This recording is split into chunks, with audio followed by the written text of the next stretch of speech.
जादुई तोता। एक छोटे से गांव में एक गरीब परिवार रहता था। उस परिवार में रामू और उसकी बीवी सीता उसके बेटे चिंटू के साथ रहते थे। उसी गांव में एक तोता भी रहता था। उसका नाम था रघु। वो किस्मत का धनी था। जहां भी जाता वहां किसी भी चीज की कमी नहीं पड़ती थी। एक दिन रघु उड़ते उड़ते उस गरीब परिवार के घर गया। रघु सोचता है, अरे वाह, लगता है यहाँ आज बहुत अच्छा खाना मिलेगा। मैं पेट भर के खाऊंगा। वो एक कटोरी में रखे अमरूद देखता है। अरे वाह, अमरूद, मुझे तो ये बहुत पसंद है। मैं तो इसे पेट भर के खाऊंगा। रघु तोता अमरूद खाने ही लगता है। तभी सीता रघु को अमरूद खाते देखती है तो गुस्सा हो जाती है और उसे वहां से भगा देती है। भाग यहाँ से, न जाने कहां से आ जाते हैं। मैं तो परेशान हो गई हूं इनसे। सीता के भगाने के बाद रघु चुपचाप से एक कोने में रहता है। धीरे धीरे उस परिवार की बरकत होने लगती है। एक दिन रामू और सीता खाना खाते वक्त बातें करते हैं। आजकल हमारी बहुत तरक्की हो रही है, काम भी अच्छा चल रहा है। रामू कहता है। इस पर सीता कहती है, सच कहा, भगवान हमेशा ऐसे ही हम पर मेहरबान रहे। बेटा चिंटू भी कहता है, पिताजी, मुझे खिलौना लेके दो ना, मेरे सभी दोस्तों के पास है। रामू कहता है, ठीक है, जरूर लाऊंगा। सीता कहती है, कितने खुश है सब, मेरे परिवार को किसी की नजर ना लगे। एक तरफ ऐसी बातें होती हैं तो दूसरी तरफ रसोई में रघु तोता भी अमरूद खाते रहता है। मजा आया, अमरूद खाया, मजा आया, अमरूद खाया, मजा आया। तभी सीता रसोई में आती है और रघु तोते को अमरूद खाते देख बहुत गुस्सा होती है। सीता रघु को बाहर निकालने के लिए पिंजरे में अमरूद रखती है। रघु जब अमरूद खाने लगता है तो पिंजरे का दरवाजा बंद हो जाता है और वो उसमें फंस जाता है।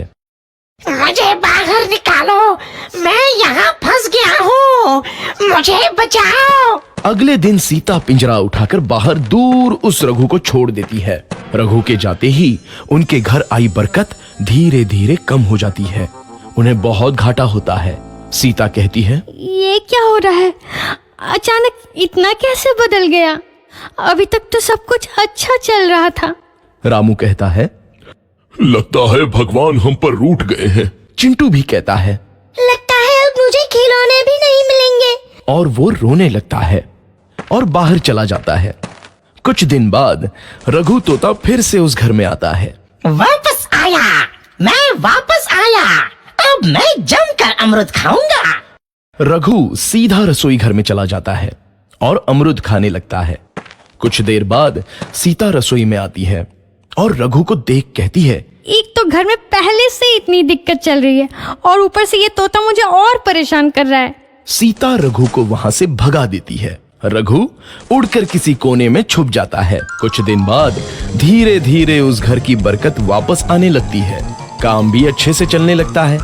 एक रात जब रघु तोता अमरूद खाने जाता है तो पिंजरे में फंस जाता है। ये लोग आखिर चाहते क्या हैं? एक तोते को शांति से अमरूद खाने क्यों नहीं देते? मैं कौन सा चोरी कर रहा हूँ? बस अमरूद ही तो खा रहा हूँ। तभी रामू वहां आता है और पिंजरे में रघु तोते को देख उसे बाहर छोड़ देता है। ये तोता भी कितना जिद्दी है, बार बार वापस आ जाता है। जैसे ही रामू रघु को छोड़ देता है, अगले दिन से फिर से उनके घर की बरकत जाने लगती है। काम में घाटा होता है। किसी को समझ नहीं आ रहा था कि ऐसा क्यों हो रहा है। रघु तोता घर आता है तो अचानक बरकत आती है और जब रघु तोता को बाहर निकालते हैं तो बरकत चली जाती है। एक दिन सीता रघु तोते के घर आने और बाहर जाने की स्थिति पर नजर रखती है।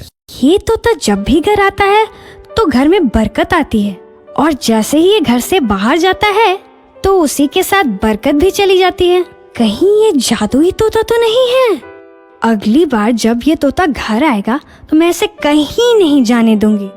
सीता रघु का बहुत इंतजार करती है, लेकिन रघु तोता दोबारा उस घर में कभी नहीं आता।